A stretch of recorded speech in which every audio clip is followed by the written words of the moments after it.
Isang mapagpalang umaga po sa ating lahat at nawa ang biyaya at kapayapaan po mula sa ating Amang Diyos at mula sa ating Panginoong Hesukristo ang siyang sumaating lahat mga minamahal mga kapatid. Maraming salamat sa Diyos at muli tayo ay magkakasama ngayong umaga upang tumupad ng ating mga banal na tungkulin at upang patuloy natin mapasalamatan ng Diyos, mapaglingkuran, masamba. At muli tayong makapakinig ng mga turo't aral mula sa banal na kasulatan sa ikatitibay ng ating mga pananampalataya.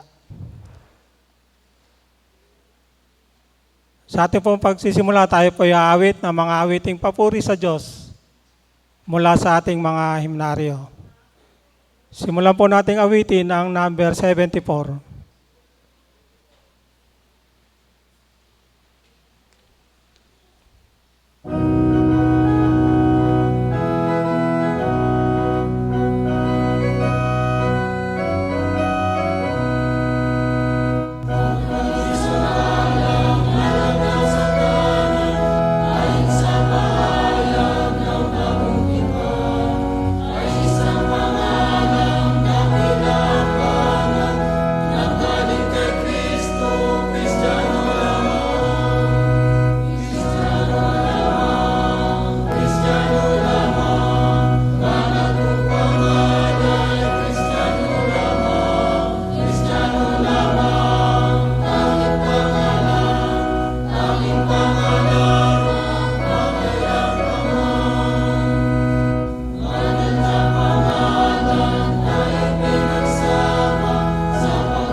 Sunod po nating awitin ang number 75. Ikaw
Sunod po nating awitin ang number 77.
Sunod po nating awitin ng awit panalangin, number 76.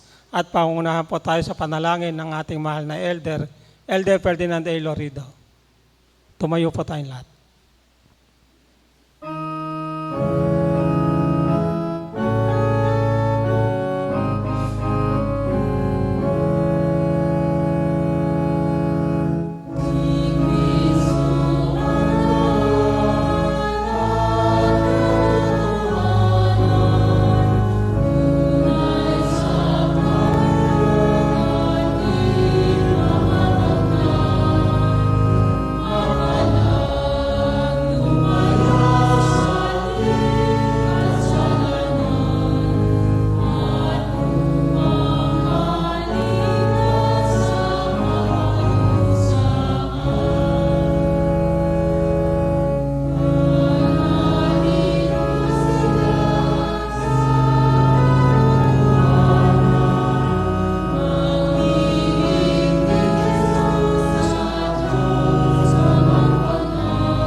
Tayo po ay manalangin. Ama naming Diyos na lubhang makapangyarihan sa lahat, muli sa umagang ito, Panginoon, tiklop tuhod po ang bawat isa sa amin nagpapaabot sa inyo ng aming mga taos sa pusong pagpapasalamat.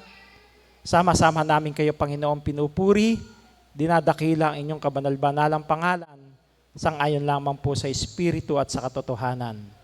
Ama namin Diyos, sa umagang ito, kami amang banal ay patuloy na nagpapaabot sa inyo ng aming mga taos sa pusong mga pagpuri, pagdakila sa inyong pagtuloy na paggabay, pagtulong sa bawat sandali ng aming ibinubuhay dito sa magulong sanlibutan. Ngunit sa kabila ng ito, Panginoon, ng inyong mga pagpapala sa bawat isa sa amin, alam namin na kami nasusumpungan nyo pa rin sa aming mga kahinaan, sa aming mga pagkukulang, kamalian, karumihan ng pag-iisip, mga pagkakasala. Ama namin Diyos, kahabagan nawa ninyo ang bawat isa sa amin, upang ang aming abandalangin ito'y inyong dinggin sa inyong banal na kaitaasan. Loobin ninyo, Panginoon, na sama-sama kaming pakalinisin ang puso't isipan, at kami amang banal ay patawarin sa lahat ng mga nagawa naming kasalanan. Ama namin Diyos, maraming salamat, Panginoon, at tinipon ninyo kami sa bahay dalangang ito. Minsan pa, Panginoon, ay gaganap kami ng isang mahalagang tungkulin na tinanggap namin sa inyo, na huwag namin pababayaan ang araw ng pagkakatipon, sapagkat alam namin, Panginoon, na ito'y inyong banal na utos sa bawat isa sa amin na dapat naming gampanan habang kami nabubuhay sa sanlibutan ito, na makapagpatuloy kami sa mga gawain sa loob ng iglesia, patuloy na nagbabanal upang kami, amang banal, ay maging karapat-dapat sa inyong kaharian sa tamang panahon, at loobin ninyo, Panginoon, na habang kami pinagkakalooban ng buhay at kalakasan, ang inyong banal na kalooban ang siyang maghari at magawa ng bawat isa sa amin, na masumpungan ninyo kami, Panginoon, na lagi na nagtatapat sa aming mga pananampalataya, gumagawa ng mga bagay alinsunod sa inyong banal na kalooban, upang kami, amang banal, ay maging karapat-dapat sa pangako ninyong buhay na walang hanggan. Ama namin Diyos, maraming salamat, Panginoon, sa dakilang pagkakatawag ninyo sa bawat isa sa amin. Alam namin, Panginoon, na napakapalad ng bawat isa sa amin, sapagkat hindi ang mga kayamanan ng sanlibutan lamang ang inyong ipinagkaloob sa bawat isa sa amin, kundi ang kami, amang banal, ay magkaroon ng pag-asa doon sa kayamanan sa langit, sapagkat gaya ng inyong itinuturo sa inyong banal na kasulatan, na kami mayroong pagkamamayan doon sa langit. Ang tunay naming pagkamamayan ay doon sa inyong kaharian, sapagkat ang aming pamuhay dito sa sanlibutan ay panandalian lamang, ngunit doon sa inyong kaharian ay pangwalang hanggan na inyong ipinangako sa bawat isa sa amin, at ito, amang banal, ay amin po makakamit kung kami magpapatuloy ng mga gawaing paglilingkod sa inyo, kung kami hindi magpapabaya sa aming mga tungkulin sa inyong banal na iglesia, kung kami, o amang banal, ay patuloy na masusumpungan ninyong gumagawa ng mga bagay na ikababanal ng bawat isa sa amin, kung gayon, Panginoon, kami makatitiyak na mapapabilang kami, o Panginoon, doon sa tatanggap ng pangako ninyong buhay na walang hanggan. Ama namin Diyos, maraming salamat, Panginoon, sapagkat kayo ang siyang lagi ng pumapatnubay at tumutulong sa bawat oras ng aming ibinubuhay dito sa magulong sanlibutan. Maraming panganib na nakaamba sa bawat kilos at galaw ng bawat isa sa amin, ngunit kayo, o Panginoon, ang siyang lagi ng pumapatnubay at tumutulong, nag-iingat ng bawat isa sa amin. Inilalayo kami sa mga bagay na ikapapahamak ng aming lupang katawan, higit sa lahat ng aming mga pananampalataya. Loobin ninyo, Panginoon, na habang kami nabubuhay sa sanlibutan ito, kami, amang banal, ay inyong patnubayan at tulungan, ilayo sa lahat ng mga bagay na ikapapahamak ng bawat isa sa amin, at kami ay masumpungan ninyong lagi ng nakagagawa ng mga bagay alinsunod sa inyong banal na kalooban, nagbabanal sa bawat sandali ng aming ibubuhay dito sa sanlibutan, sapagkat alam namin, Panginoon, na hindi namin hawak ang aming mga buhay, hindi namin alam kung hanggang kailan kami, o Panginoon, mamamalagi sa sanlibutan ito. Kayo ang siyang tanging nakakaalam ng haba ng aming mga buhay, kaya lagi namin itong ipinagtatagubilin sa inyo, na loobin nyo, o Panginoon, na habang kami nabubuhay ay tulungan kami, o Panginoon, na ang magawa ng bawat isa sa amin ay mga bagay na ikababanal namin, sapagkat nalalaman namin, Panginoon, na kayo lamang ang tanging makatutulong sa bawat isa sa amin upang magampanan namin ng maayos, ng matuwid ang aming mga gawain sa inyong banal na iglesia, sapagkat wala kaming sariling kakayahan, Panginoon, upang iiwas ang aming mga sarili sa lahat ng bagay na mga ikasisira, ikapapahamak ng aming pananampalataya, kundi kami ay lagi pong humihingi lagi ng inyong banal na patnubay, na lagi na ang inyong Santong Espiritu, Panginoon, ay laging mapasa amin upang siyang tumulong at magdikta sa amin kung ano ang dapat naming gawin, kung ano ang dapat namin salitain, upang kami, Amang Banal, ay lagi nang maging karapat-dapat sa inyong banal na harapan, mga tinawag ninyong mga banal na may pangako sa buhay na walang hanggan. Ama namin Diyos, maraming salamat, Panginoon, at sa kabila ng mga dumarating na mga pagsubok, mga suliranin sa buhay, mga pagkakasakit, kayo, O Panginoon, ang siyang lagi ng tumutulong sa bawat isa sa amin upang malagpasan ang lahat ng mga ito. Loobin ninyo, Panginoon, na lagi kami pakaloban ng ibayong kalakasan, mabuting kalusugan. Pagalingin kami sa lahat ng uri ng aming mga karamdaman, kaming mga hamak ninyong alipin na nagkakaroon ng mga karamdaman. Loobin ninyo, Panginoon, na lagi kaming tulungan at patnubayan upang walang anumang maging kahadlangan sa aming mga paggawa, at ang kalakasan at mabuting kalusugan ay magamit namin, Panginoon, sa patuloy na paglilingkod sa inyong marangal na pangalan. Ama namin Diyos, sa umagang ito kami ay mag-aaral po ng inyong mga dalisay na salita.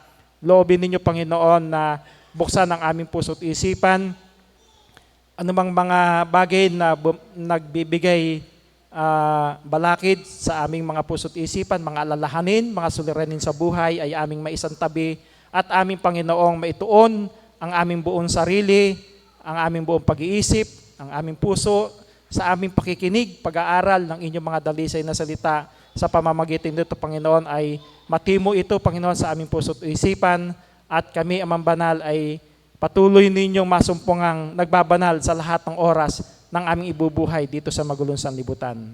Ama namin Diyos, tulungan niyo rin kaming mga hamak ninyong alipin, nakakasangkapanin sa ganitong gawain. Loobin niyo, Panginoon, na pagkalooban kami ng ibayong karunungan, kaalaman, at aming maituro, Panginoon, ng buong katotohanan at katwiran ang inyong banal na salita, upang lahat kami makinabang, magpatatag, magpatibay ng aming pananampalataya, upang makalakad kami ng nararapat at naayon lamang sa inyong banal na kalooban. Ang lahat ng ito ay amin pong ipinagpapasalamat at inihiling, inaasahan pong tatanggapin sa tanging pangalan at karapatan lamang ni Jesus na aming dakilang tagapagligtas. Amen.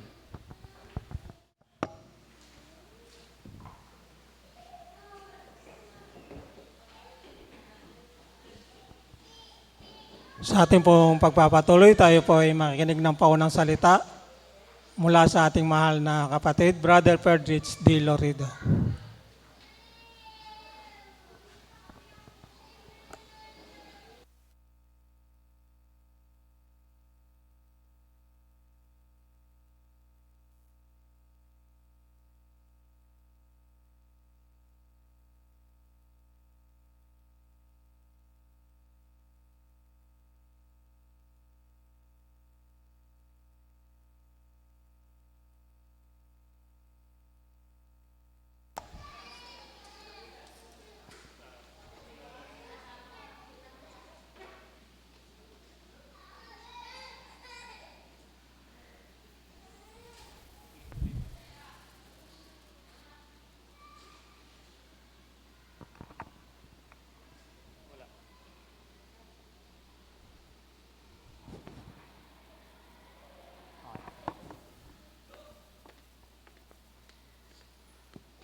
Ang biyaya at kapayapaan po mula sa ating Amang Diyos at mula sa ating Panginoong Kristo, ang siyang sumating lahat, mga minamahal na mga kapatid.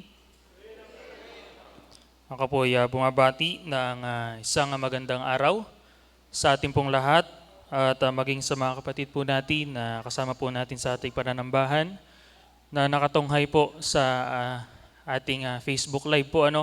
Hindi po tayo nakapag-YouTube live stream po ngayon sa kadahilan ng pong nagkaroon po ng internet disruption ang PLDT sa buong Nueva Ecija po. So, ganun din po sa Bantog, wala po tayong live at dito po. So, ang ginawa po nating pansamantala ay ang Facebook Live para po sa mga kapatid po natin na manonood. Para po sa ating paunang salita, balikan po natin ang mga paksang tinalakay po sa atin ng ating mga manggagawa noong nakaraang linggo. Kung saan ang ating pong Bible study noong nakaraang linggo, next. Napili si Matias na kapalit ni Judas. Yan po ay hango sa Aklat ng Gawa, chapter 1, verse 12 hanggang 26, na itinuro po sa atin nung nakaraang linggo ng ating mahal na Elder Ferdinand Ilorido. Matapos pong umakyat ng ating Panginoon Kristo sa langit, ang mga apostol at mga kapatiran, kabilang na sina Pedro, Santiago, Juan at Andres, at ang mga iba pang mga nanatiling matitibay sa kanilang pananampalataya. Sila ay nagkaisa sa panalangin kasama ni Maria na ina ng ating Panginoon Kristo at ang kanyang mga kapatid. Subalit kulang po ng isa ang 12 apostol, dahil nga po si Judas Iscariote na nagtaksil sa ating Panginoon Kristo ay nagpakamatay. Kaya't kinakailangan pong matupad ang kasulatan na nagsasabing ang posisyon po ni Judas ay kailangang mapunan. At upang maging kapalit nga po ni Judas, hinanap ng mga apostol ang isang saksi na kasama nila mula sa pagbibinyag ni Juan hanggang sa pagkabuhay na muli ng ating Panginoon Kristo. Ang dalawa pong pinagpiliang tao ay si Jose, na tinatawag din pong Barsabas, at si Matias. At sa pamamagitan nga po ng panalangin at ng palabunutan, napili po si Matias na humalili kay Judas Iscariote. Ang aral po na naisipaniwahatig sa atin ng paksang ito ay ang kahalagahan ng pananagutan sa mga tungkulin sa iglesia. Ang mga kaloob po mula sa Diyos ay dapat nating huwag pabayaan ang ating mga responsibilidad at manatili tayong matatag sa ating pananampalataya. Ito rin po ay isang paalala sa ating lahat na dapat tayong maging maingat sa mga tukso at panlilinlang ng dyablo upang hindi po tayo mahulog sa kasalanan. Sa atin naman pong teksto nung nakaraang linggo, ang mga gawaing nagpapabanal sa bawat kapatid.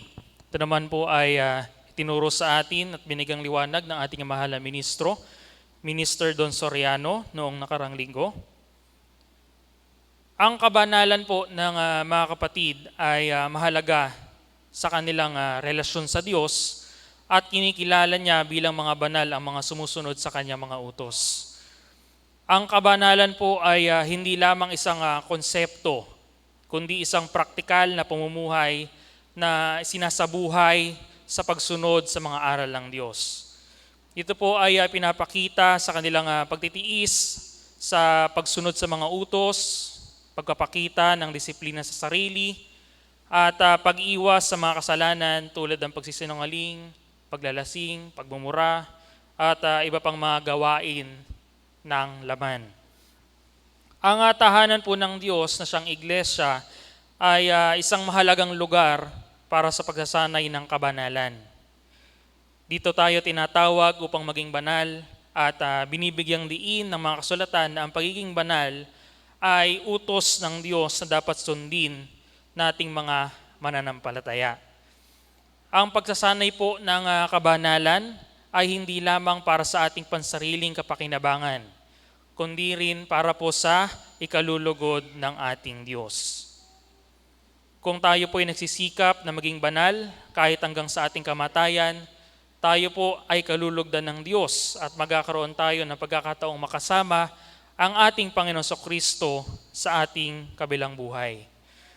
At ang pagsasanay po ng kabanalan ay isang tanda ng tunay ng pananampalataya at pagsunod sa Diyos. at ito ay nagbibigay daan sa atin upang tayo makaranas ng kaligayahan sa presensya ng ating Panginoong Kristo. Ngayon po, para po sa ating talakayan, sa ating pong Bible study, Araw ng Pentecostes. Yan po ay hango sa aklat po ng Gawa, chapter 2, verse 1 hanggang 13, at unang Korinto, chapter 14, verse 5 hanggang 12. Na siya pong tatalakayin sa atin mamaya at bibigang liwanag ng ating mahal na elder. Elder Trainee Simeon Mangalabnan Jr.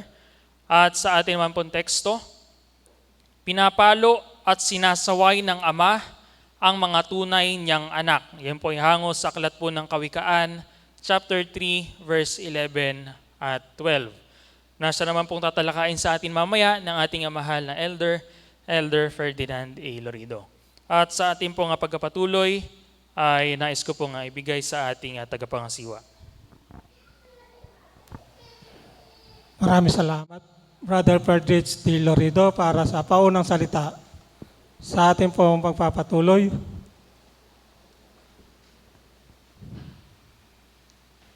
Tayo po ay awit ng isang intermission. Awitin po natin ang number 35.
Sa ating pong pagpapatuloy, tayo po ay dadako na sa ating Bible study. Ito po ay may paksang Araw ng Pentecostes. Ito po ay paglilingkod sa atin at bibigyan liwanag ng ating mahal na ministro, Minister Simeon Mangalabnan Jr.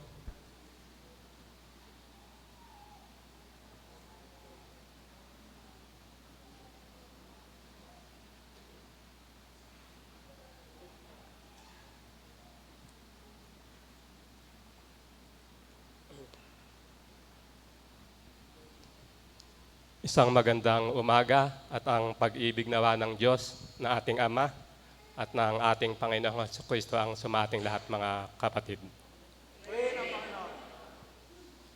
Sa umagang ito ng ating pananambahan ay magpapatuloy tayo tulad sa ating mga gawain na ang unang tema o ang unang segment natin ay ang tungkol sa Bible study. Ang paksa natin sa umagang ito, sa araw na ito na ating tatalakayin ay may ganitong kataga, Araw ng Pentecostes. Marahil pamilyar sa inyo to dahil meron tayong mga kapatid na nasa ibang pananampalataya na ito ang kanilang pangalan sa kanilang kapatiran, Araw ng Pentecostes. Sa ating pagsisimula, ano ba yung tinatawag na Pentecostes? Nagsimula lang ba ito noong time na napatala doon sa Bagong Tipan? Kung ating susuriin, ang Pentecostes ay sineselebrate na rin nila ng mga Hudyo o ng mga Israelita sa panahon ng Matandang Tipan. Sapagkat ang ibig sabihin ng Pentecostes ay 50 araw. Ang piging ng Pentecostes o ng mga pangunahing bunga, piging ng pag-aani o piging ng mga linggo ay idinaraos ng 50 araw pagkatapos ng piging ng Paskwa. Kung ating maaalala sa ating mga nagdaang Bible study, meron tinatawag na Paskwa ng Panginoon. Paskwa ng Panginoon. At ito ay nagsimula noong ang mga Israelita ay nandoon sa Ehipto. Nagbigay ang Diyos ng 10 salot. Nung pagdating sa kahuli-hulihang salot dahil sa sobrang katigasan ng puso ni Paraon, ang binigay niyang salot ay lahat ng panganay, maging tao o hayop, ay mamamatay. Yun ang salot. Ngayon, dahil sa pag-ibig ng Diyos sa kanyang sa kanyang bayang, Israelita, mayroon siyang ipinagawa. Yung magpatay sila ng tupa at yung dugo nito ay ipahid nila doon sa hamba ng kanilang pinto sa bahay. Sa pagkakataon din na yon, kumain din sila ng tinapay na walang libadura. Na sabihin natin yung tupa na kanilang pinatay, kasama rin nilang kinain yon. Pero ang bilin nga ng Diyos, huwag kayong lalabas ng bahay dahil darating yung salot. Ngayon, ang salot na yon, bawat bahay na merong makitang dugo, lumalagpas. Yung walang dugo doon sa kanilang sa hamba ng kanilang pintuan, nagpapanaghoy yung mga nakatira roon. Unang-una yung mga Ehipto kasi yung kanilang mga panganay isa-isang nangangamatay. Pati yung panganay ni Haring Paraon. Nung sila'y makalabas na sa Ehipto, nag-utos o kinausap ng Diyos si Moises. Di po ba sa mga Bible study natin doon, sa tolda, di ba? Doon siya kinakausap. At pagka kinakausap siya, merong apoy o haliging apoy o hangin. Na inutos doon sa kanya, itong tinatawag na Pentecostes sa banal na kasulatan. Ang pagdiriwang nito ay halimbawa, natapos ngayon yung Paskwa ng Panginoon. Ito yung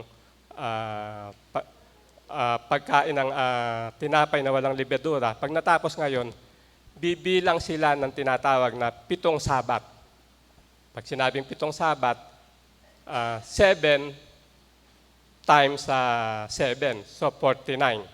At yung susunod na araw, yun ang ika-50 ng araw. Kaya ang kahulugan ng Pentecostes ay 50 araw.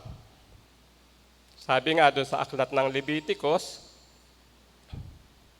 at kayo'y, Leviticus chapter 23, verse 15 hanggang 16, pwedeng pakibasa.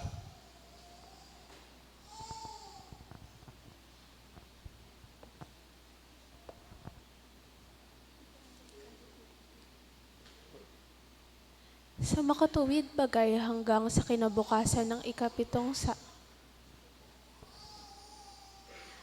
At kayo'y bibilang sa inyo mula sa kinabukasan ng Sabat, mula sa araw na inyong dalhin ang bigkis ng handog at inalog, magiging 7 Sabat na ganap. Sa makatuwid bagay hanggang sa kinabukasan ng 7 Sabat, bibilang kayo ng 50 araw at maghahandog kayo ng bagong handog na harina sa Panginoon. Yan, mapapansin natin ang sinabi nga, bibilang kayo ng 50 araw at maghahandog kayo ng bagong handog na harina sa Panginoon. Sabi ko nga, iba ito doon sa Paskwa ng Panginoon. Kung natatandaan natin, noong ang ating Panginoong Hesukristo ay malapit ng ipagkanulo ni Judas o malapit ng mamatay, iyon ay panahon ng Paskwa ng Panginoon o yung pagkain ng walang tinapay na walang libadura. Nung araw na yon, nung bago siya mamatay, di ba, meron silang ginawa do sa araw na yon. Itinatag ng ating Panginoong Hesukristo yung tinatawag na banal na hapunan. Banal na hapunan. Na dahil nga sa siya ay talagang dumating dito sa sangkalupaan upang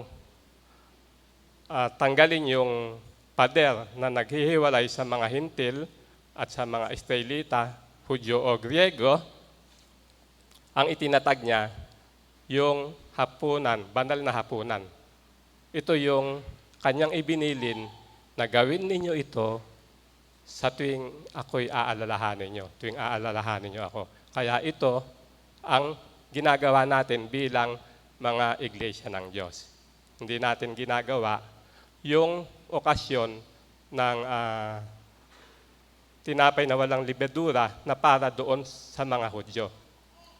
At hindi rin natin ginagawa yung tinatawag na okasyon ng Pentecostes na para din sa mga Hudyo. Ang para doon sa mga mananampalataya kay Jesus, itinatag niya ay yung banal na hapunan. Yun ang ginagawa ng buong kapatiran ng Iglesia ng Diyos.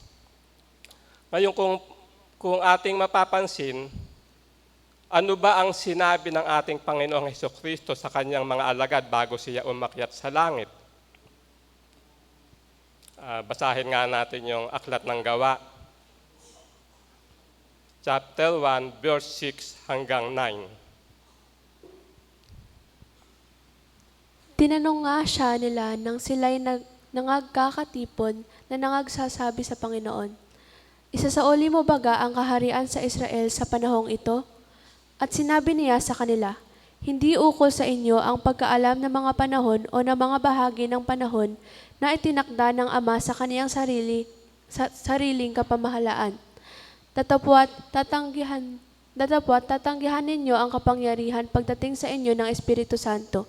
At kayo'y magiging mga saksi ko sa Jerusalem at sa buong Judea at Samaria at hanggang sa kahuli-hulihang hangganan ng lupa." At pagkasabi niya ng mga bagay na ito, nang siya'y tinitingnan nila, ay dinala siya sa itaas, at siya'y tinanggap ng isang alapaat at ikinubli sa kanilang mga paningin. may sinabi yung ating Panginoong Hesukristo sa 8. Sa chapter 8, ang sabi niya, bago siya umakyat sa madaling salita ay nabuhay na siyang maguli nito nung sinabi niya to. Datapwat tatanggapin ninyo ang kapangyarihang pagdating sa inyo ng Espiritu Santo at kayo'y magiging mga saksi ko sa Jerusalem at sa buong Judea at Samaria at hanggang sa kahuli-hulihang hangganan ng lupa. Kaya nung pagkayari nito, sinabi nga na siya nagkasabi niya ng mga bagay na ito nang siya'y tinitingnan nila at dinadala siya sa itaas at siya'y tinanggap ng isang alapap at kinublis sa kanilang mga paningin. Pumanik yung ating Panginoon Jesucristo. Pero bago siya pumanik, ito yung sinabi niya sa mga apostol at sa kanyang mga alagad.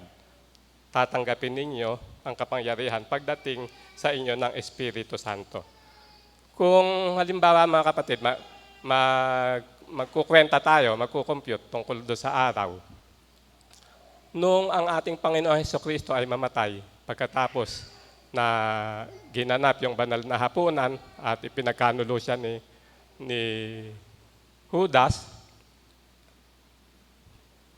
sabi natin yun nga yung pista ng tinapay na walang libadura, Pasko ng Panginoon. Mula daw doon, ise-celebrate naman o darating yung araw ng Pentecostes. 50 days. Diba? 50. Ngayon, kung papansinin natin, namatay, sabi nating namatay yung ating Panginoon Jesucristo nung pista ng tinapay na walang libedura. Di ba ang sabi doon sa aklat ng Matthew 12:40, ano sabi dito? Pakibasa.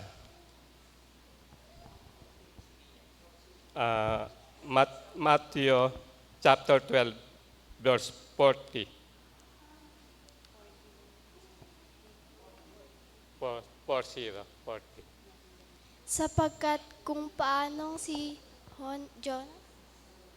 Jonas ay napasa tiyan ng isang balyena na 3 araw at 3 gabi, ay gayon ding mapapasa ilalim ng lupa na 3 araw at 3 gabi ang anak ng tao. Yun ang sinabi tungkol sa ating Panginoong Jesucristo. Dahil yung mga Israelita o yung mga Hudyo, mga Eskriba at Periseo, humihingi ng isang tanda. Bibigyan ko kayo ng isang tanda lamang na katunayan na siya yung Kristo, yung anak ng Diyos. Hindi, yung palatandaan, hindi ibinigay nung habang nabubuhay siya. Hindi. Ipinakita yung tanda pag namatay siya. Anong tanda?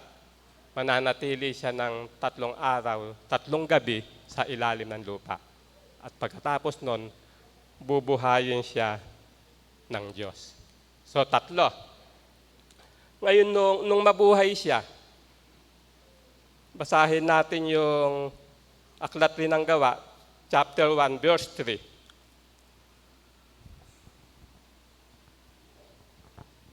Nasa kanila naman napakita rin siyang buhay sa pamamagitan ng marami mga katunayan pagkatapos na siya'y makapaghirap na napakikita sa kanila sa loob ng 40 araw at napahayag ng mga bagay tungkol sa kaharian ng Diyos. Ayan, nabasa natin, nung binuhay siya ng Diyos mula doon sa kanyang kamatayan, ang sabi sa talata, lumagi siya dito sa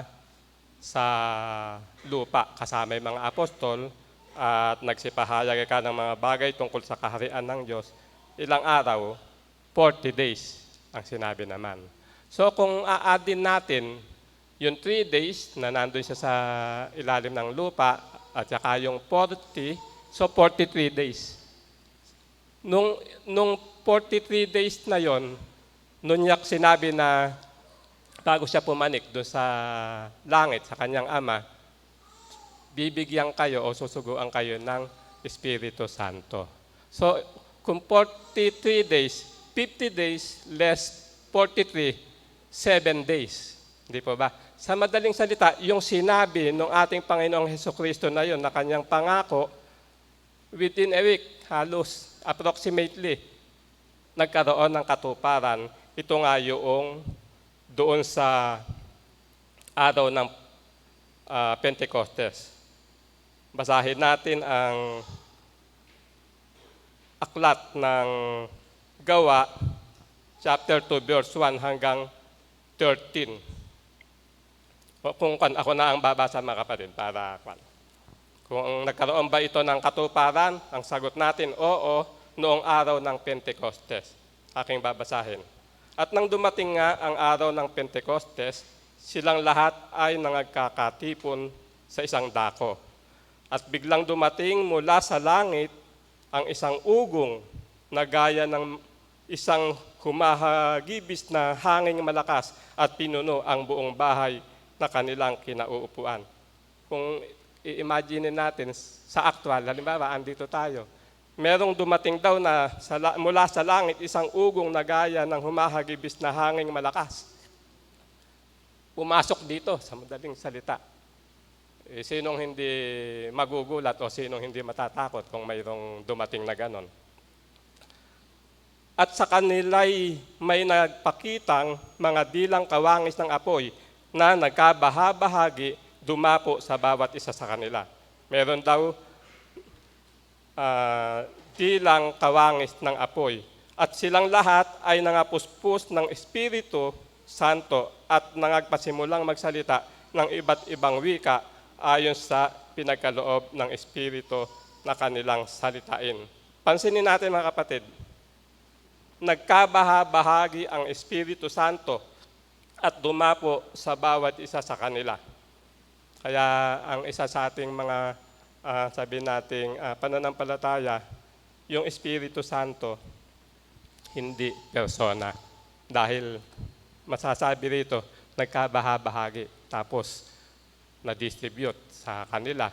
At may mga talata rin na ang Espiritu Santo na ipapahid. So hindi siya persona. At sa tulad natin yung basa sa 5, may mga nagsisitahan sa mga Jerusalem, nga sa Jerusalem na mga Hudyo, mga lalaking relihiyoso na buhat sa bawat bansa sa ilalim ng langit. At nang marinig ang ugong na ito, ay nangagtipon ang karamihan at nangamaang sapagkat sa kanila'y narinig ng bawat isa na sinalita ang kani-kaniyang sariling wika. At silang lahat ay nangagtaka at nagsipanggilalas na nagsasabi, narito, hindi baga ang mga Galileong lahat ang mga nagsisipagsalitang ito? At bakit nga naririnig ng bawat isa sa atin ang ating sariling wikang kinamulatan? Nung panahon ng Pentecostes, dahil ito nga ay maituturing na pista, merong mga sabi natin, dumadayo doon sa lugar. Ito nga yung nakarinig nung kanilang mga, nung nagsalita yung mga apostol, nakarinig nung sa sarili nilang wika. Kaya papansinin natin, sabi nga, tayong mga palto, sabi, at bakit nga naririnig ng bawat isa sa atin ang ating sariling wikang kinamulatan? Ibig sabihin yung mother tongue. Dito sa atin, halimbawa, yung mga dialect o mga languages. Tayong mga Parto at mga Medo at mga Elamita at mga nangananahan sa Mesopotamia, sa Judea at sa Cappadocia, sa Ponto at sa Asia, sa Phrygia at Pamphylia, sa Ehipto, sa mga sakop ng Libya, nakaratig ng Cyrene, at mga nakikipamayang galing sa Roma, mga Hudyo, at gayon din ang mga naging Hudyo. Mga Cretense at mga Arabe, yung Arabe na ito, Arab sa English, ay nangarinig nating nagsisipagsalita sila sa ating mga wika ng mga makapangyarihang gawa ng Diyos. At silang lahat ay nagtaka at nangalito na nagsisipagsabi sa isa, anong kahulugan nito? Yun nga, Yun ang kauna-unahang pagkakataon na nakita nila yung mga apostol na nagsalita. Ibang-ibang wika pa. Kasi mga kapatid, nung ang ating Panginoong Hesukristo ay kasama pa nila, silang lahat dependent sa ating Panginoong Hesukristo dahil kasama pa nila. Pero nung namatay na, pumanik sa langit, naiwan sila. Sabi nga ng Panginoong Hesukristo, hindi sila nga pababayaan. May mangunguna sa kanila sa pamamagitan nga ng pagbibigay o pagsusugo sa kanila ng Espiritu Santo. Kaya ang araw ng Pentecostes ang naging hudyat sa pag-uumpisa ng masigasig na pangangaral ng mga apostol tungkol sa ating Diyos at Ama at sa ating Panginoong Hesukristo sa pamamagitan ng Iglesia. Pansinin niyo mga kapatid, Pasko ng Panginoon, namatay yung ating Panginoong Hesukristo. After 50 days, nagkaroon ng Pentecostes. Isinuguan sila nung Espiritu Santo. Noon nagsimula yung masidhi na pagsusumigasig, kumbaga sa pagsisikap ng mga apostol na ipangaral ang ating Amang Diyos at ating Panginoong Hesukristo. Doon na nagsimula, lumaganap yung Iglesia. Ngayon mga kapatid, ano ba yung sabi sa aklat ng Efeso, chapter 3, verse 10?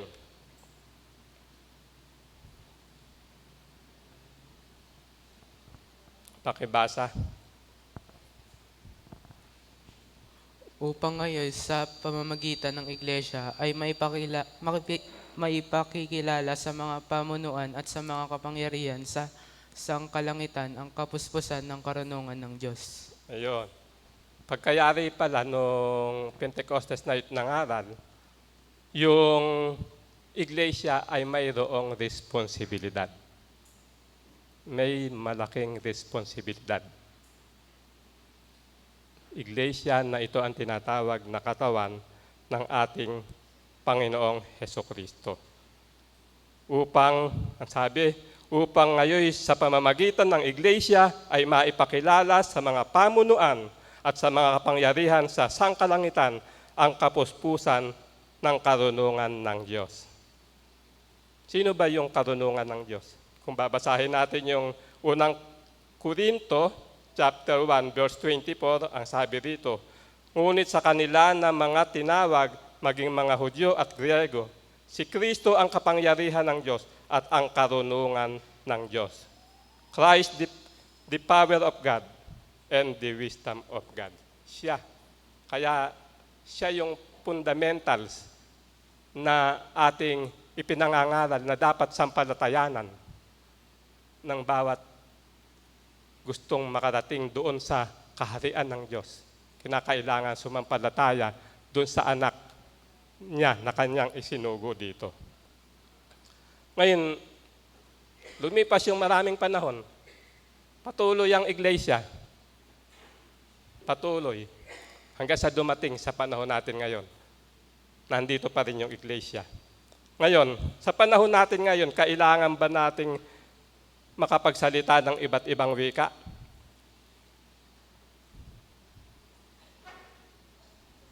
Kailangan ba? Hindi, mga kapatid. Ang kinakailangan lang natin, isang wika lamang ang dapat nating malaman. Maging anuman tayong lahi at nasyon. Anong wika yon? Ito ang wika ng ating puso. Pag-ibig. Yan lang, mga kapatid. Isang wika lang. Wika ng ating puso, pag-ibig, na ang kinalulunduan nito ay ang Diyos at ang ating Panginoong Hesukristo. Dahil sabi nga sa pagtuturo ni Apostol Pablo sa mga taga-Korinto, napasulat sa unang Corinthians, chapter 13, verse 1, ang sabi, kung ako'y magsalita ng mga wika ng mga tao at ng mga anghel, datapot wala akong pag-ibig, ay ako'y naging tanso na tumutunog at batingaw na umaalingaw-ngaw. So, kailangan, hindi na natin dapat matutuhan yung mga wika daw ng maraming tao, maging yung wika ng anghel, ang mahalaga, yung wika ng puso, yung pag-ibig. Itinatag ng Diyos ang Pasko ng Panginoon, itinatag ng ating Panginoong Hesukristo ang banal na hapunan, itinatag ng Diyos ang Pentecostes nang dahil sa pag-ibig sa sanglibutan. Kung papansinin natin mga kapatid, meron pa bang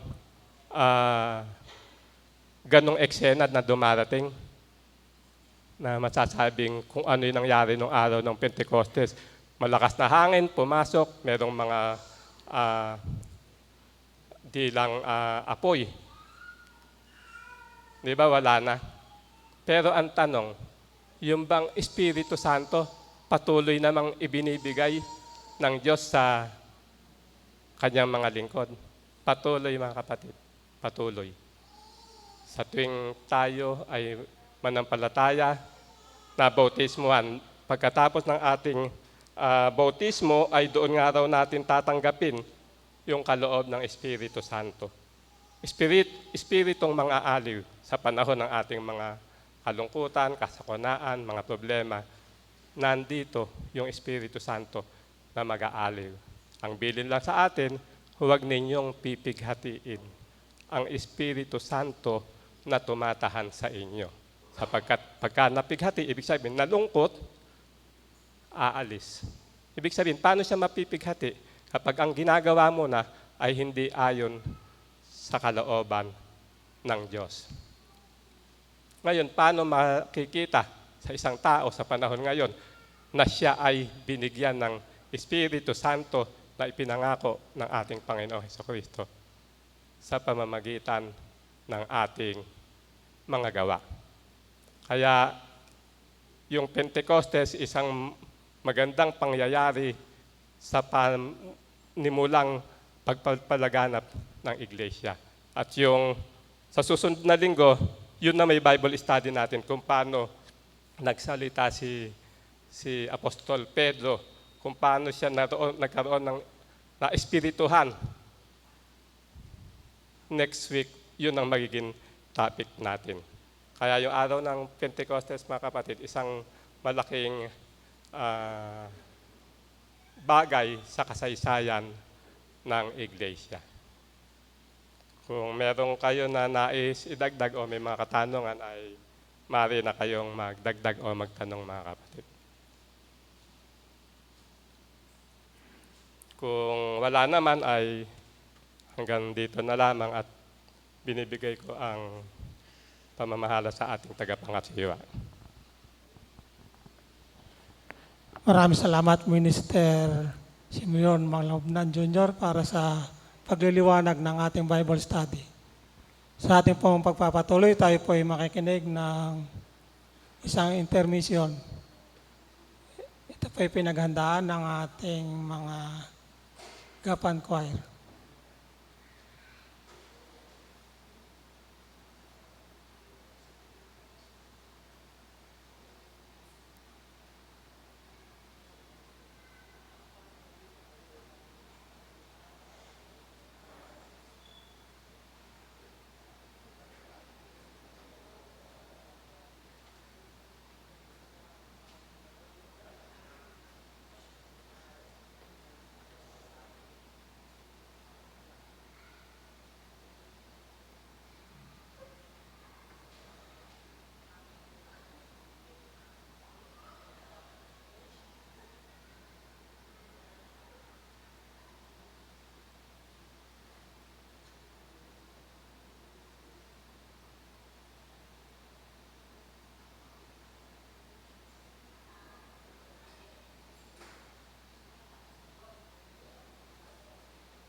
Maraming salamat, Kapan Choir, para sa paghahandog ng isang intermission.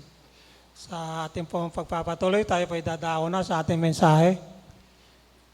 Ito po may paksang pinapalo at sinasaway ng Ama ang mga tunay niyang anak. Ito po yango sa Kawikahan, chapter 3, verse 11 hanggang 12. Ito po yung paglilingkod sa atin ng ating mahal na Elder Ferdinand A. Lorido.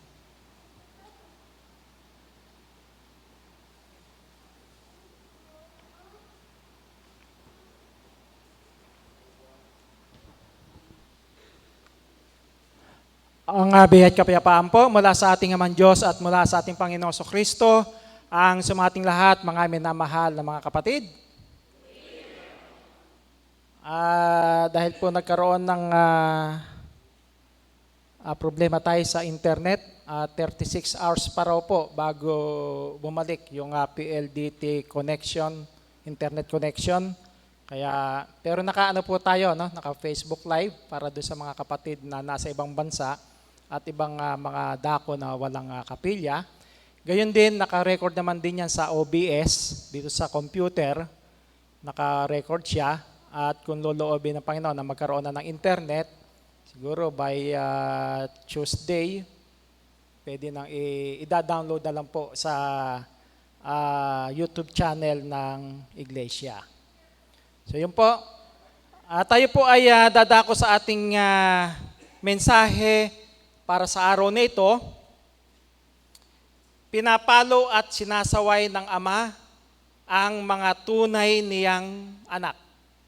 Meron po ba ditong hindi namamalo at lalo na hindi sinasaway yung anak niya pagka nakitang mayroong ginagawang hindi tama?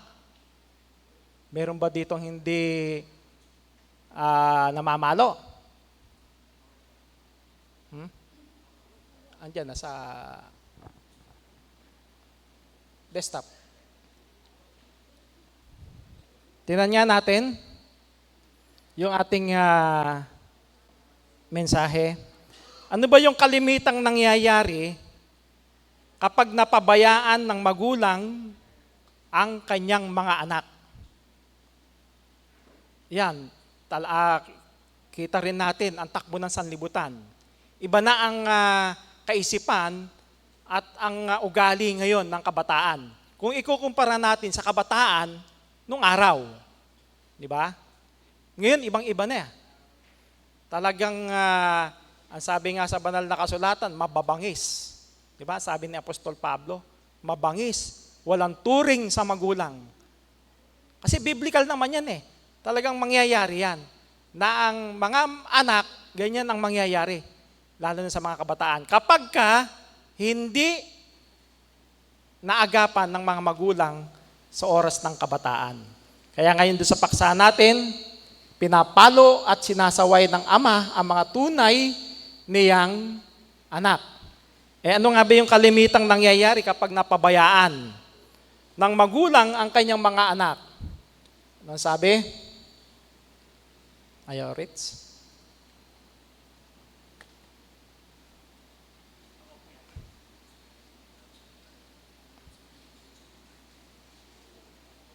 Ayan.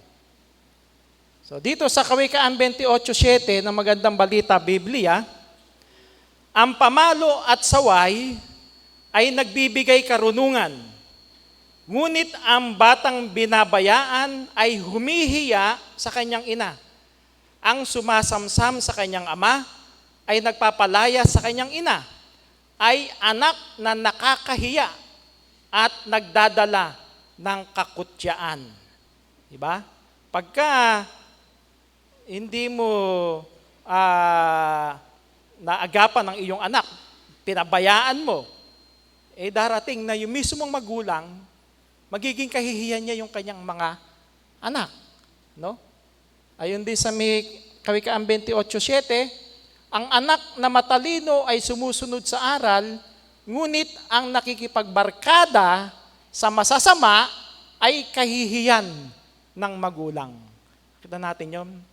Kaya nga talagang hanggat maaari ang mga magulang, ayaw niya na yung kanyang mga anak mabarkada sa maling barkada. Kaya nga ang sabi, pagka nabarkada dun sa masasama, magiging kahihiyan ng kanyang mga magulang. Diba? Kasi balang araw, baka maging sakit ng lipunan yan eh, kapag ka pinabayaan ng kanyang mga magulang. Kaya ang itinuturo ng banal na kasulatan, paluin mo, sawayin mo yung iyong anak. Kaya lang ngayon, talagang lalo na sa ibang bansa, may mga batas talaga na hindi pwedeng paluin ng kanilang anak. Ididemanda ka pa ng sarili mong anak. So yun ang hindi maganda ngayon pagka sa ipinalabas na mga batas, no? Sa pagsaway sa anak. Samantalang biblical naman na walang problema kung paluin mo, sawayin mo ang iyong mga anak. Nangyayari, nagiging spoil. Diba? Binibigay lahat ng maibigan. Diba karaniwan na yan sa mga pinikula na mayaman, nag-iisang anak, pero lahat ng gusto ng kanilang anak ibinibigay.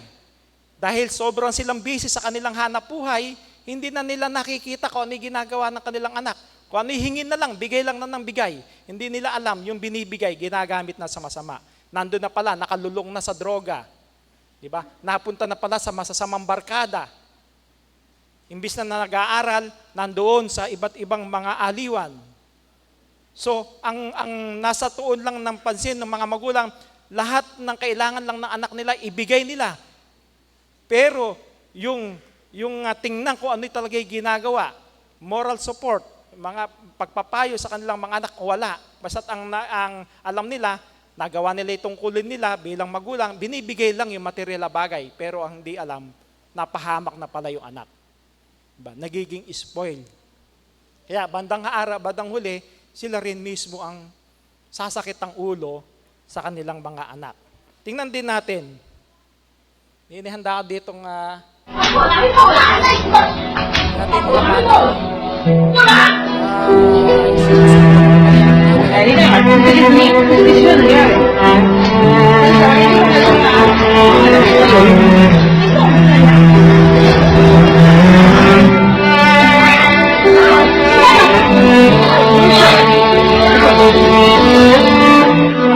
mga sa bagong batas, bawal na pakuin ang anak. Ayun ang mangyayari.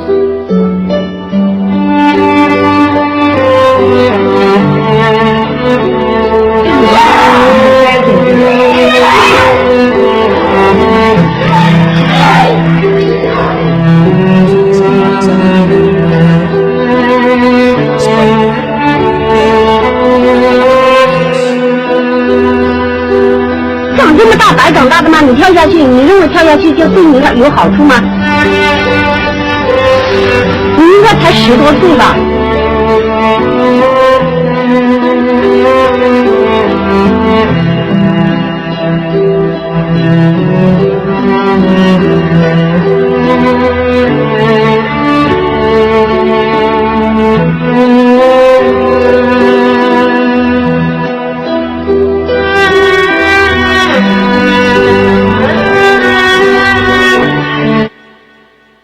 ？Ayan, nakita natin yung halimbawa nun. Ni-spoil nila, lahat ibinigay nung maliit.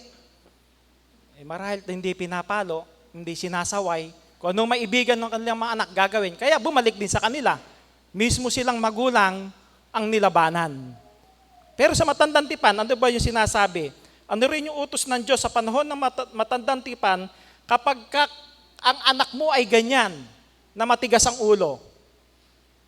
Sa Deuteronomio 21:18 na magandang balita Biblia, kung matigas ang ulo at suwail ang isang anak at ayaw makinig sa kanyang mga magulang sa kabila ng kanilang pagdisiplina, siya ay dadalhin ng kanyang mga magulang sa pintuang bayan at ihaharap sa pinuno ng bayan.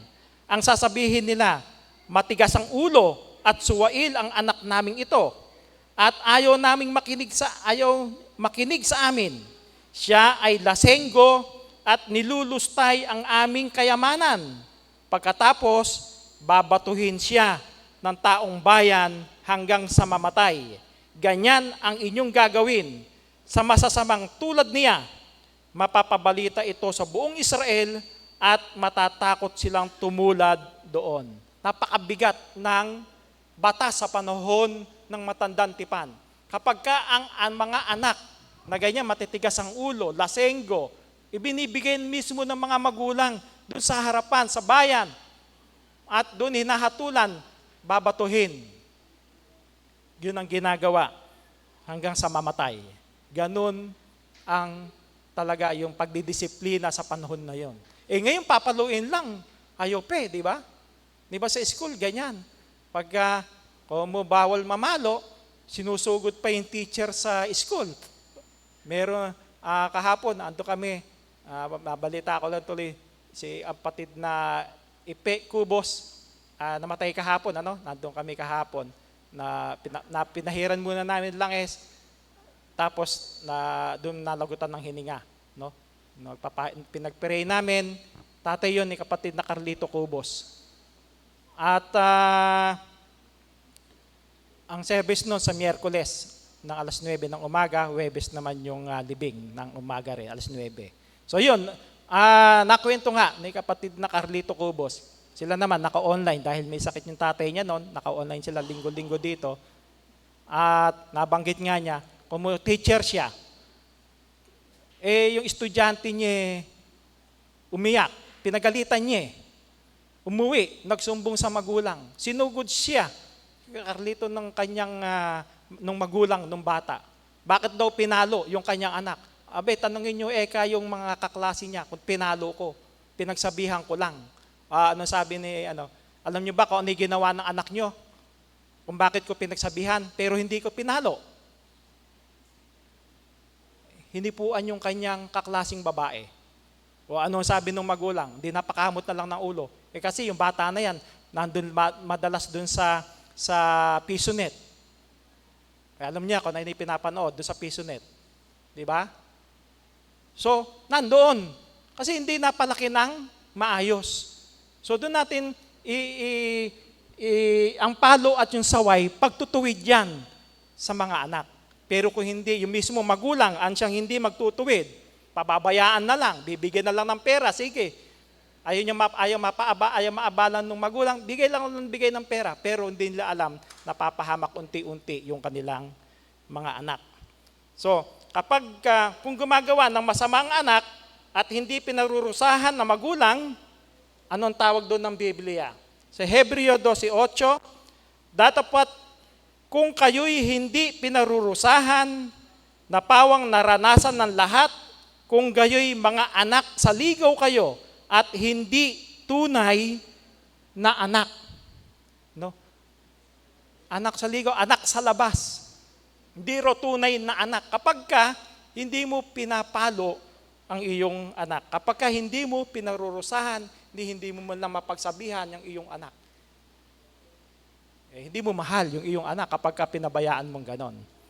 Kaya, ano sabi ng Biblia sa mga magulang kung ang kanilang mga anak ay gumagawa ng hindi tama? Kawikaan 23:13, huwag mong ipagkait ang saway sa bata, sapagkat kung iyong hampasin siya ng pamalo, siya'y hindi mamamatay. Hindi na mamamatay no? Hindi naman yung hambalos na talagang madudurog ang buto. Bagyang palo na malaman lang niya na tinutuwid ka ng iyong magulang. Ayaw lang ng magulang mo na makasanayan mo yung ganong bagay. Yan. May anak bang kapag pinalo ay natuwa pa? Meron bang anak na ganon? Kapag ka pinalo mo, matutuwa ba yun? Siyempre, walang anak na pag pinalo matutuwa, iiyak yan Magtatampo pa nga sa magulang yan Di ba? Kasi kami, naranasan din naming napapalo. Sintron na malapad. Kami bata. Pero, talagang hindi kami natutuwa kapag ka pinalo. Umiiyak kami. Sumasama loob namin sa magulang namin. Pero, sa bandang huli, maiisip mo, bakit ka pinalo? Lalo na nga, may kasabihan, pagka anak, pag ikaw na bata ka, pag ikaw na naging magulang, doon mo palang mauintindihan, doon mo palang mauunawaan kung bakit ka pinalo, kung bakit ka sinasaway, pinagsasabihan ng iyong mga magulang, mararanasan mo yan, yung damdamin na yon kapag ka meron ka ng anak. Di ba? Kaya, ano sabi sa banal na kasulatan? No? At ano yung magiging bunga? Alam nating hindi matutuwa yung bata pagka pinalo. Pero ano ang bunga nun? Pagkatapos, Hebreo 12:11, ang sabi, habang tayo'y itinutuwid, hindi tayo natutuwa, kundi naghihinagpis. Ngunit pagkatapos niyon, mararanasan natin ang kapayapaang bunga ng pagsasanay sa matuwid na pamumuhay. Di ba? Paraan yun ng pagtutuwid. Masasaktan ka ngayon, magdadamdam ka ngayon sa magulang mo, pero isang paraan daw yun ng pagsasanay sa matuwid na pamumuhay. Di ba? Magtatanda yun tatanim sa puso at isip niya yun. Hindi na niya ulit gagawin yung bagay na masama kaya sa pinalo. So, ayaw na niya mapalo, ayaw na niya masaktan, hindi na niya gagawin yung bagay na yon. Di ba? So, naituwid siya, naitama siya, naikorek siya doon sa mali niyang ginagawa. Ano pa ang sabi kung iniibig mo yung mahal mong anak? 13:24 ng Kawikaan, siyang nag-uurong ng kanyang pamalo ay napupuot sa kanyang anak. Napupuot pa pala pag ayaw mamalo, pinababayaan lang. Ngunit siyang umiibig ay nagpaparusang maminsan-minsan. Minsan-minsan lang, hindi naman yung anak mo wala namang kasalanan, batok dito, batok doon, di ba? Palo doon. Hindi naman ganun. Pagka may kasalanan lang, kung kaya ng pagsabihan mo. Kung hindi na kinakailangang paluin, pagsabihan mo, payuhan mo. Kung kinakailangan talagang paluin mo. Di ba? Ayon sa Biblia yun Tura't aral ng Diyos. Ngayon, kapag nasaway mo na, yung bata, habang bata pa siya, ano ang kalalabasan nito? Sa Kawikaan 29:17, ang anak mo'y busugin sa pangaral at pagdating ng araw, siya'y iyong karangalan. Magiging karangalan mo raw. Diba? Kapag ka naturuan mo na ng tama, binusog mo sa pangaral, hindi mo ipinagkait yung saway, hindi mo iniurong yung pamalo sa iyong anak, magiging karangalan ng magulang. Binasa natin kanina, magiging kahihiyan daw ng magulang kapag ka hindi nabusog sa pangaral, kapag ka hindi man lang nakatikim ng pamalo, bandang huli, ikaw palalabanan. Diba? So, Anong gusto natin? Yung mapariwara sa buhay o yung maging karangalan ng magulang yung anak kapag ka naituwid habang bata? Diba? So yun ang gugustuhin natin, yung maging karangalan ng magulang yung kanyang mga anak. Pero may bilin din sa mga magulang sa tamang paraan ng pagdisiplina sa kanilang mga anak. No? Ano rin ang sabi ni Apostol Pablo na tamang pagdisiplina sa kanyang mga anak? Efesos 6:4, mga magulang, huwag ninyong ibuyo sa paghihimagsik laban sa inyo ang inyong mga anak. Sa halip, palakihin ninyo sila ayon sa disiplina at aral ng Panginoon. Ano ibig sabihin nun? Huwag daw ibuyo sa paghihimagsik laban sa iyo ang inyong mga anak. Meron kasing, tulad na sa banggit ko ngayon kung minsan merong mga anak na wala namang ginagawa yung anak niya, pinapalo na lang, mainit ang ulo, batok dito, batok doon. No? Umuwi yung magulang, pagod, may nakaaway sa labas, dinala sa bahay yung problema, napagtuunan ng pansin, napagtuunan ng galit. Yung anak, pinapalo nang wala naman dahilan. Kung makabangag, gayon na lang. Diba? So, hindi maganda. Kapag ka naman, inabuso mo yung iyong karapatan bilang magulang na mamalo, inabuso mo na, yun nga sinasabi, ibinuyo mo sa paghihimagsik laban sa iyo ang iyong mga anak. So, kinakailangan tamang disiplina lang. No? Hindi naman yung talagang parang halos patayin mo na yung anak mo, wala namang konting kasalanan, konting pagkakamali, halos patayin mo na. Ano ang mangyayari? Kaya nga ang sabi, pagka ganon, nabubuyo mo sa paghihimagsik. Balang araw, kung bata yan, hindi ka pa kayang labanan, pero pagtanda niyan, baka balikan ka bilang magulang. Merong mga ganon, di ba? May mga nabalitaan tayo, mga magulang, nung tumanda na yung mga magulang nila, hindi nila tinatangkilik. Doon nila pinapakain doon sa yung kakanang bao. Kasi yun ang ginawa sa kanila nung bata sila. Oh. Di ba, may kwento nun na nakita nung apo, yung kanyang mga magulang, yung lolo niya, pinakakain dun sa bao. Tapos meron parang hawla lang ng aso, doon imbis na doon sa loob ng bahay, nandun sa labas ng kanilang sa terrace, meron sariling bahay doon na parang kulungan ng aso, doon na lang binibigyan ng pagkain. Nakabao pa. Ngayon, yung bata, yung apo, isang araw, nagkakaya siya rin ng buko ng bao ng nyog. Nakita siya ng mga magulang niya. Anak, saan mo, ba't nagkakayas ka niyan? Ano gagawin mo dyan? Ito po yung nakalaan para sa inyo pagtanda nyo. Ito yung magiging kakanan nyo. Di ba? So, pinakikita natin, natanim sa isip ng bata, kala niya tama yung ginagawa ng mga magulang niya doon sa kanyang lolo dahil doon pinakakain sa bao. Di hindi naging maganda yung dating sa anak. Kapag ibinuyo natin sa paghihimagsik din ang ating mga anak, na sumobra ka naman sa pagpapahirap sa iyong anak. Ito.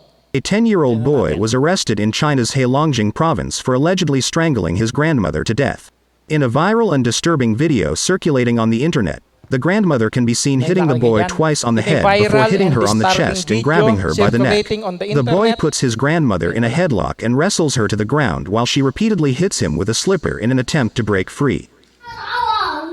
The person recording the video can be heard laughing as the boy yells that he is always being beaten by his grandmother.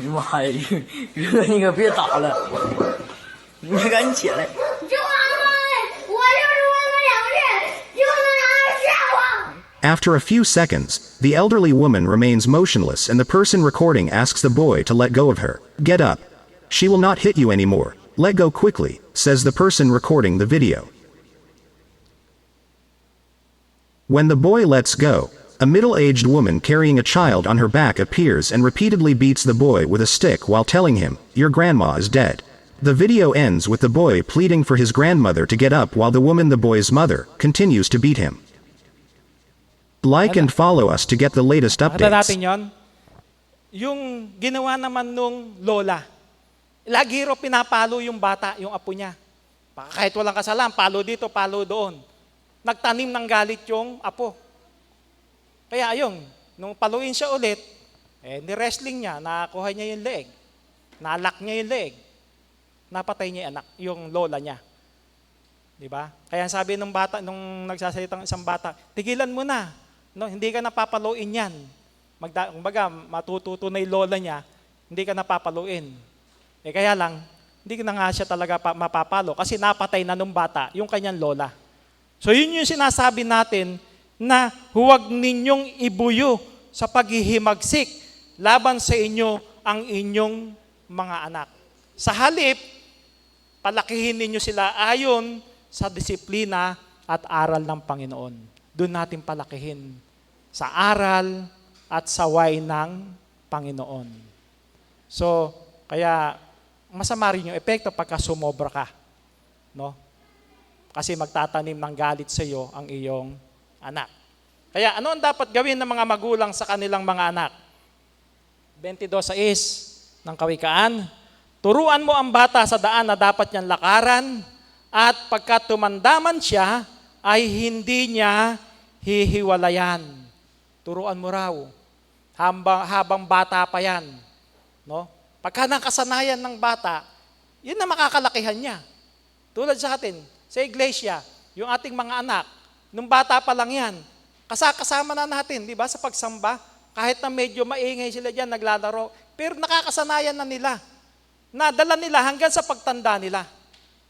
Kuminsan nga, yung anak pa ang magsasabi sa magulang kapag nasanay na dinadala mo sa kapilya, mas maaga pa siyang gagayak O di ba linggo ngayon? Tara na, gumayak na tayo. Di ba? Siya pa ang magyayaya. Kasi yun ang matutunan. Kaya nga ang sabi sa banal na kasulatan, pag tumandaman siya, hindi raw niya hihiwalayan kung ano yung nakasanayan niya. Kaya tayo, ang sabi ng banal na kasulatan, turuan daw ayon sa disiplina at aral ng Panginoon, yun yung hindi hihiwalayan ng ating mga anak. Diba? Kung linggo-linggo sumasambayan, makakasanayan na yon. Kaya pagdating na meron na siyang sapat na isip, hindi na mahirap doktrinahan. Diba? Pero kung pinabayaan mo, hindi mo isinasama sa kapilya, andun sa barkada, nasa bahay lang, ayaw mong isama. Pag lumaki na yan, wala na. Mahihirapan ka na.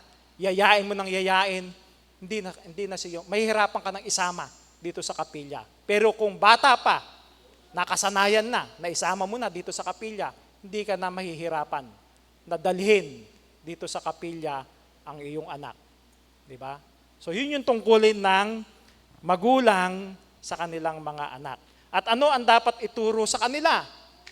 Deuteronomio 6:2, na ikaw ay matakot sa Panginoon mong Diyos, na iyong ingatan ang lahat niyang mga palutuntunan at ang kanyang mga utos na aking iniuutos sa iyo at sa iyong anak at sa anak ng iyong anak sa lahat ng araw ng iyong buhay at upang ang iyong mga araw ay lumawig. So isang paraan pa rin para na yun, para humaba yung buhay natin. Dagdagan ng Diyos yung ating buhay. Kinakailangan, mayroon tayong takot sa Panginoon, ingatan natin yung palatuntunan ng Diyos, mga utos ng Diyos, maituro natin sa ating mga anak, sa ating mga apo. Hanggang sa anak daw ng inyong mga anak. Sa mga kaapu-apuhan, maituro ng mga magulang sa mga kabataan. Alin? Yung turot saway ng Panginoon. Turot aral ng Diyos. Yung utos ng Diyos, yun yung hindi niya hihiwalayan. Kapag ang tayo nagkasala rin sa Panginoon, ano rin yung kanyang ginagawa? Kasi, ang magulang, pag nagkasala yung anak, pinapalo. Ang kauna-unahang gumawa niyan, ang Diyos, di ba? Anong sabi? Sa Hebreo 12:5-6. At inyong nilimot ang iniaaral na ipinakikipagkasundo sa inyong tulad sa mga anak. Anak ko, huwag mong waling bahala ang parusa ng Panginoon o manglupaypay man kung ikaw ay pinagwiwikaan niya, sapagkat pinarurusahan ng Panginoon ang kanyang iniibig at hinahampas ang bawat tinatanggap na anak. Nagpaparusa rin ng Diyos. Kapag kayong anak niya nagkasala, pinarurusahan ng Diyos. Pinapalo ng Diyos. Kaya ang Diyos namamalo. Ang pamalo hindi ginagawa para parusahan lang yung anak na masaktan lang. Hindi paraan ng pagtutuwid ng magulang sa kanyang anak. Gayon din ang Diyos. Ang Diyos nagtutuwid din sa pamamagitan ng palo. Di ba? Kasi isipin natin, may nangyari sa yung masama. Bakit kaya? Baka may nagawa akong mali. Baka ito pala'y palunan ng Diyos sa akin. Dahil pinabayaan ko itong kuling ko sa iglesia. Dahil gumawa ako ng masama. Hindi natin alam, baka palo na yun ng Diyos. Di ba? So, yun ay isang paraan ng pagtutuwid ng Diyos para yung kanyang anak na nagkasala, nakagawa ng hindi maganda, itinutuwid lang, pinapalo ng Diyos. Ano rin ang sabi sa pinagkunan ng ating paksa? Sa 3:11 hanggang 12 ng Kawikaan, Anak ko, huwag mong hamakin ang parusa ng Panginoon, ni mayamot man sa kanyang saway. Sapagkat sinasaway ng Panginoon ang kanyang iniibig, gaya ng ama sa anak na kanyang kinaluluguran. Yan. So, huwag daw hamakin ang parusa ng Panginoon. Sapagkat sinasaway talaga ng Panginoon yung kanyang iniibig. Yung iniibig ang sinasaway ng Panginoon. Bilang sa magulang, di ba? May mga anak ka. Pag kayo anak mo nagkasala, papaluin mo, sasawayin mo. Pag ba yung anak ng mga kapitbahay mo, hindi mo kakilala, papaluin mo ba yon? Hindi Kasi baka makasuhan ka pa Kaya ang talagang pinapalo ng magulang, yung sarili niyang anak. Ganon din ang Diyos. Ang pinapalo ng Diyos, yung kanyang sariling mga anak bilang pagtutuwid upang itama yung nagawang mga pagkakasala. Tingnan din natin, nung nagkasala si Haring David, ano ang ginawa ng Diyos kay Haring David? Nakita natin pagkakasala ni Haring David noong nagkagusto siya doon sa asawa ni Uriah na kanyang sundalo. Anong ginawa niya? Sinipingin niya, kinuha niya yung asawa ni Uriah na kanyang sundalo. Tapos sinipingan niya. Tapos nabuntis. Siya ang ama. Kaya anong ginawa niya doon sa tatay? Doon kay Uriah na kanyang sundalo. Umuwi ka doon. Hindi muna niya pinagbantay para umuwi sa bahay para sipingan yung kanyang asawa. Siyempre, pagka nasipingan, mabubuntis nga. Hindi malalaman nung lalaki na hindi pala kanya yun. Kasi nasipingan niya yung asawa niya. Pero hindi umuwi. Tapat yung si Uriah sa kay Haring David. Binantayan. Nandun siya sa pinaka-gate para bantayan yung kanyang mahal na hari. Kaya noon naging naisip niya Haring David. Si Uriah pinalagay noong meron digmaan, doon ipinalagay sa bungad, doon sa may lugar ng mga matatapang na mga mandirigma. Inilagay sa pinakabungad para siyang unang lumusog doon sa kalaban. Ano ang layunin ni Uriah doon? Ni Haring David? Para mapatay si Uriah ng mga kalaban. Inilagay niya, isinama niya, hindi naman pandigma, hindi naman ordinaryong kawal lang, hindi talaga yung mga matatapang na malalakas. Isinama niya doon sa bungad. Ano nangyari? Napatay. Ang layunin niya talaga mapatay para makuha niya itong asawa ni Uriah dahil sapagkat buntis na sa kanya. Ano ginawa ng Diyos? Itinuwid siya. Ano nangyari sa kanyang anak? Namatay. Pinasabi sa kanya ng propeta kay Haring David na mamatay yung kanyang anak dahil sa kanyang pagkakasala. Humiling siya sa Diyos. Dumapa siya sa lupa. Hindi siya kumain, nag-ayuno siya. Humihiling sa Diyos. Kasi nagkasakit na yung bata nung isilang So nanalangin siya na sana'y huwag na ituloy ng Diyos yung nangyari na yun, nabuhayin, pagalingin yung kanyang anak, yung una niyang anak, kay Bathsheba. Pero hindi siya pinagbigyan ng Diyos sapagkat yun ay palo sa kanya, parusa ng Diyos sa kanya, namatay yung kanyang anak. So doon ipinakikita natin, ang Diyos namamalo. Pagka nakagawa ang tao ng labag doon sa utos ng Diyos, nakagawa ng masama, pinapalo rin ng Diyos. Diba? Kaya nga sabi ko kanina, tayo, kung ating i-relate sa panahon natin, ganun din sa ating sarili. Bakit kaya biglang gumanito ang buhay ko? So, tanongin din natin yung sarili natin. No, ano ba ginawa ko? Baka naman napabayaan ko yung akin tungkulin sa iglesia.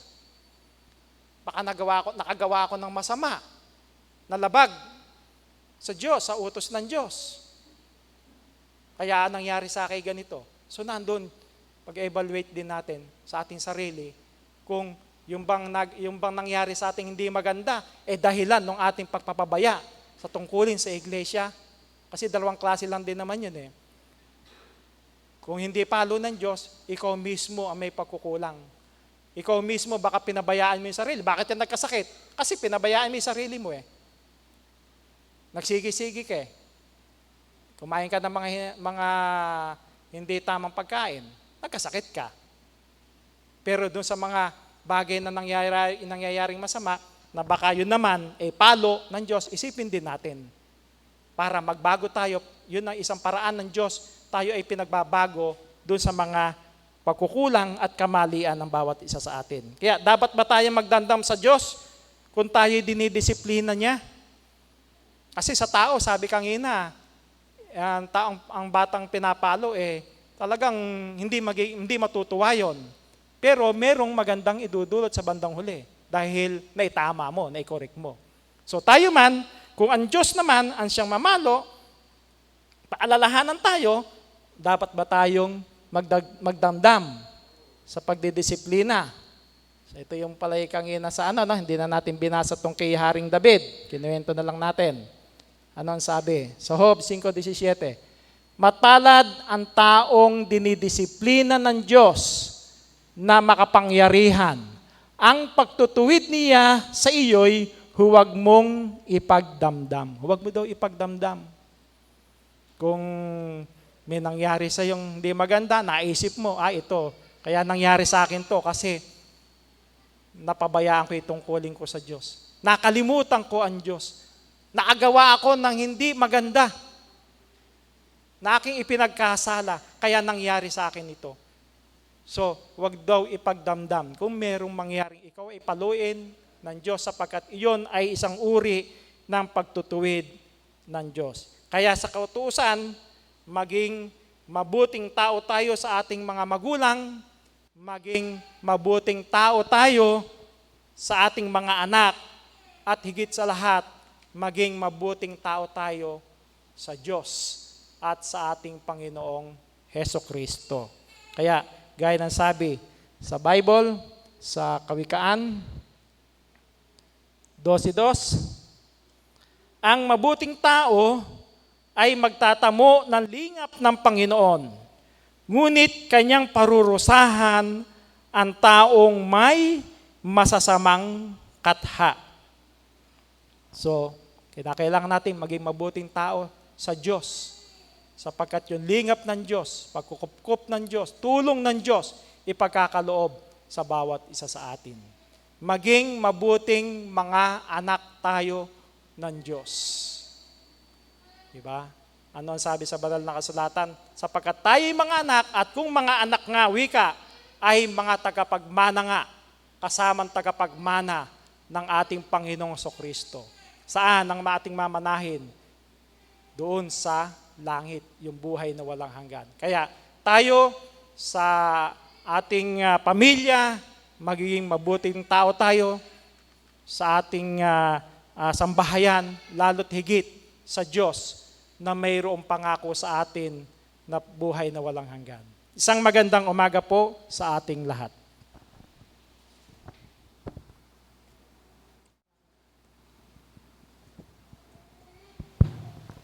Maraming salamat, Elder Ferdinand Lorido, para sa mensahe. Sa ating pong pagtatapos, tayo po iawit ng awit panalangin, number 29. At pangunahan po tayo sa panalangin ng ating mahal na kapatid, Sister Belinda Tinio. Tumayo po tayo lahat.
Tayo po ay manalangin. Ama naming Diyos na makapangyarihan sa lahat, pinupurit, niluwalhati po namin, Ama, ang iyong parangal na pangalan. Ama, maraming salamat po, Ama, sa buong isang linggo na muli niyong ipinagkaloob, Ama, sa amin, na muli, Ama, makapakinig, Ama, kami ng iyong banal na salita, na matitimo, Ama, sa puso't isipan, Ama, ng bawat isa sa amin. Na nawa po, Ama, ay aming malakaran, Ama, sa magulong sanlibutan at maging sandata namin, Ama, sa lahat, Ama, ng mga tuksong naglipa na, Ama, sa libutang ito. Ama, dalangin po namin, Ama, sa inyo ang mga kinasangkapan mong mga manggagawa, elder, ministro. Nawa, Ama, ay patuloy niyo po silang bigyan, Ama, ng talinong nagmumula, Ama, sa inyo. Na upang sa ganun, Ama, ay lagi, Ama, kaming makapagkinig, Ama, ng iyong mga banal na salita. Ama, maraming salamat po, Ama, sa lahat, Ama, ng mga biyaya at pagpapala niyo po, Ama, sa bawat isa sa amin. Hanggang sa maliit at hanggang sa malaki, Ama, na inyong ipinagkakaloob, Ama, sa bawat isa sa amin. Maraming salamat po. Ama, dalangin din po namin, Ama, sa inyo ang mga kabataan na pinagkaloob niyo po, Ama, sa bawat magulang. Nawa, Ama, ay patuloy niyo po kaming gabayan na mapalaki, Ama, sila at magkaroon naman ng malaking takot, Ama, sa inyo. At tulungan niyo rin kaming maigabay, Ama, sila sa libutang ito. Ama, dalangin po namin, Ama, sa inyo ang mga kapatid, Ama, namin na nasa malayong lugar. Nawa, Ama, ay huwag maging hadlang ang kalayuang iyon upang makalimot, Ama, sila sa pagpuri at pagdakila, Ama, sa iyong marangal na pangalan. Ama, humihingi po, Ama, kami ng kapatawaran, Ama, sa mga nagawa na isip namin, Ama, na hindi kaaya-aya sa iyong banal na kaitaas-taasan. Patawarin niyo po, nawa, ang bawat isa sa amin. Ama, dalangin din po namin, Ama, sa inyo ang mga kapatid, Ama, namin na nasa banig ng karamdaman. Nawa, Ama, ay patuloy niyo pong haplusin ng iyong mapagpalang kamay ang kanilang mga karamdaman upang sa nun ay gumaling sila at patuloy, Ama, silang makapunta, Ama, at makasamba, Ama, sa iyong bahay-sambahan. Ama, dalangin din po namin, Ama, sa inyo ang mga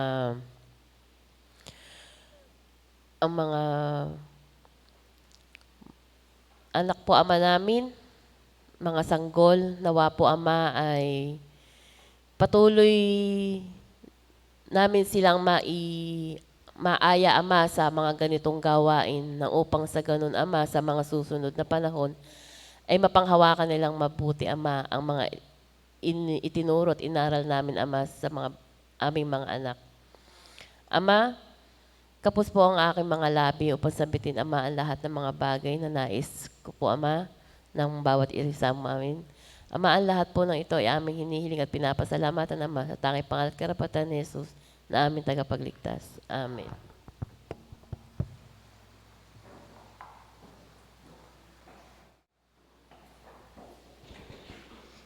Awitin po natin ang awit sa buluyan, number 61, at pangunahan po tayo sa paghahandog ng ating mahal na kapatid, Brother Laurel Padua.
Panginoon po namin Diyos na makapangyarihan sa lahat, iniibig ka po namin sinasamba at sinasampalatayanan. Ama, sa mga oras pong Panginoong ito, kami po ay sama-samang dumadalangin, nag-aawitan, at nagbibigay ng papuri, Panginoon, nang naayon sa inyong banal pangalan.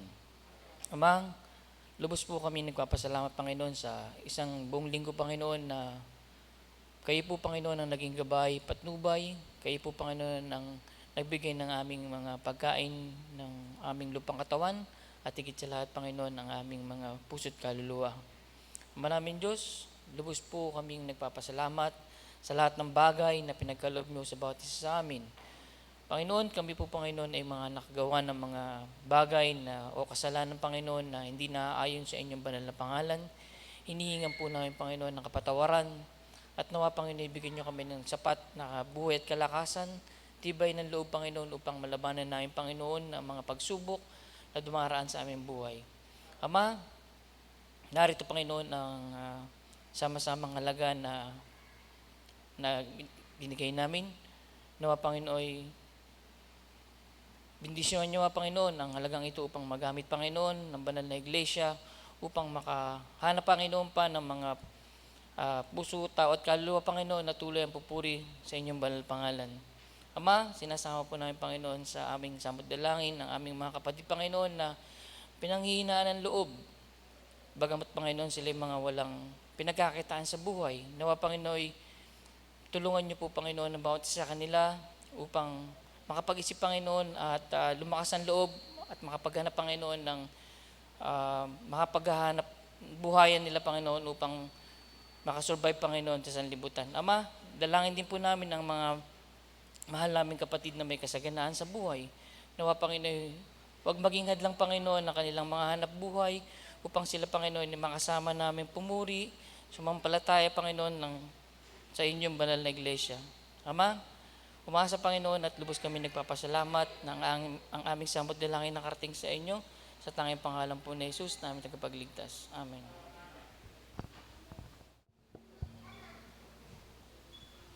Awitin natin ang doxologia at ang magbabasbas ay ating mahal na Elder Ferdinand A. Lorito.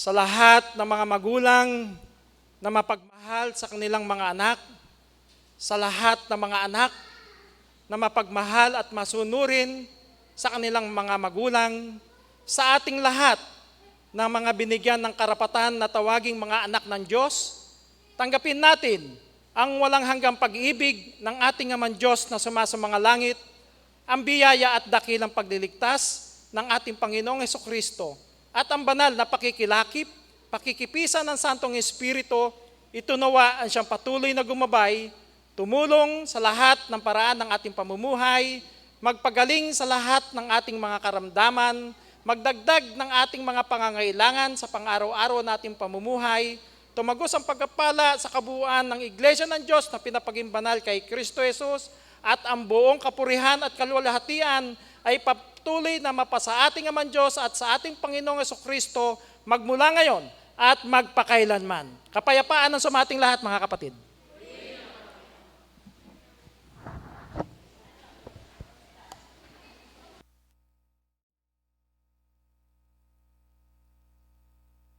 Yung pong namatay kahapon, si kapatid na Felipe Cubos.